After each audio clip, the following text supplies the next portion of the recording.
Možemo slobodno reći da danas mnoge bolesti nastaju kao plod neumjerenosti u jelu i piću. Mi smo savršeno stvoreni i samo kada smo umjereni, prirodni zakoni će djelovati u našu korist da smo zdravi. Doručak treba biti najobilniji, a večera najlaganija. Stara poslovica kaže, doručak uzmi sam, ručak podijeli s prijateljem, a večeru daj neprijatelju.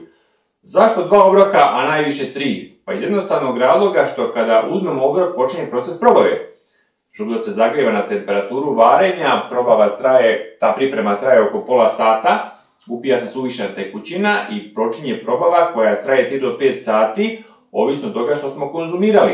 Nakon toga probava se nastavlja u crijevima, odakle dobivamo energiju.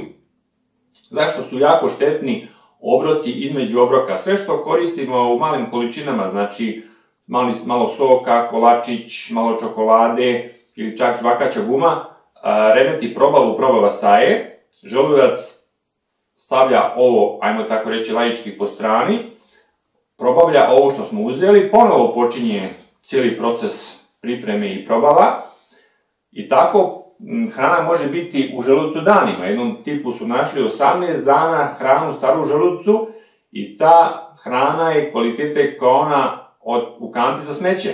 Isto tako, od jedenja između obroka možemo dobiti čir na želucu. Poznato je da ga i male bebe imaju zbog učestalog korištenja dude. Kad koristimo prekomjernu količinu hrane, naši organi za probavu se iscrpljuju. To se naročito dešava kod kasnih večera. Ujutro ne možemo doručkovati jer smo umorni i iscrpljeni, što je naročito štetno za mozak jer nakon dužeg vremena mozak oboli jer njemu je potrebna hrana već rano ujutro. Plod neumjerenosti u jelu i piću je bolest jer cijeli organizam stavlja u stanje grozničave razdražljivosti i neaktivnosti. Trebamo gledati da kada uzimamo obrok uzimamo najviše 3 vrste hrane jer će tako želudac puno lakše probaviti. Komplicirana i stimulativna hrana nije dobra za želudac. Isto tako trebamo gledati da posle obroka ne uzimamo dezert jer to je loša navika posle jela. Što je naša hrana raznovrsnija i kvalitetnija, što je bolja, što gledamo da se pridržavamo i pravila, imat ćemo bolju probavu, a samim time i sretni život.